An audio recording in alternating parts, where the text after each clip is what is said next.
পুনৰ সংঘটিত হৈছে এটা বুকু কঁপি উঠা শিহৰণকাৰী ঘটনা।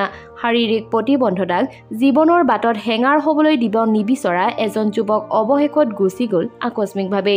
শাৰীৰিক প্ৰত্যাহ্বানক নেওচি জীৱন যুদ্ধত জয়ী হ'ব বিচৰা যুৱকজনে ইউটিউবৰ মাধ্যমেৰে লাভ কৰিছিল অলেখ জনপ্ৰিয়তা।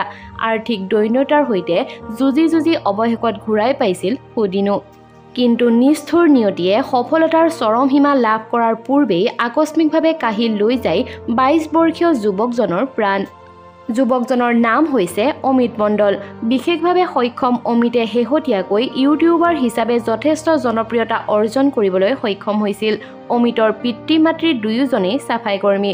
শাৰীৰিক সক্ষমতাৰ সমান্তৰালভাৱে সেয়ে তেওঁলোকে সন্মুখীন হ'বলগীয়া হৈছিল আৰ্থিক সমস্যাৰো। কিন্তু কলেজত নামভৰ্তি কৰাৰ সময়তে ইউটিউবৰ জগতখনত ভৰি দি কিবা এটা কৰি দেখুৱাৰ পণ বান্ধি লৈছিল অমিতে। নিষ্ঠা, একাগ্ৰতা আৰু পৰিশ্ৰমে লাহে লাহে বৃদ্ধি কৰিছিল তেওঁৰ ইউটিউবৰ পৰিয়াল। কিন্তু তাৰ মাজতেই অমিতৰ সৈতে সংঘটিত হয় সেই শোকাবহ ঘটনাটো।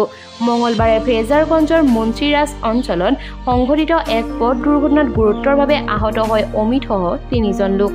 সপোন দেখি ভাল পোৱা সৰল মনৰ অমিত মণ্ডলৰ মৃত্যুৱে এতিয়া শোকস্তব্ধ কৰি তুলিছে তেওঁৰ পৰিয়ালৰ লগতে ইউটিউবৰ জগতখনকো। সঁচাকৈ খবৰটো শুনি খুবেই বেছি দুখ লাগিল। আমাৰ এই ভিডিঅ'টিৰ জৰিয়তেও অমিত মণ্ডলৰ বিদেহী আত্মাই যাতে চিৰশান্তি লাভ কৰে তাকেই কামনা কৰিলোঁ। লগতে এনেধৰণৰ ভিডিঅ'সমূহ নিতৌ চাই থাকিবৰ বাবে চেনেলটি ছাবস্ক্ৰাইব কৰি কাষত থকা বেল আইকনটো প্ৰেছ কৰি ল'ব। আজিৰ ভিডিঅ'টো ইমানেই আছিল। শেষলৈকে চোৱাৰ বাবে ধন্যবাদ।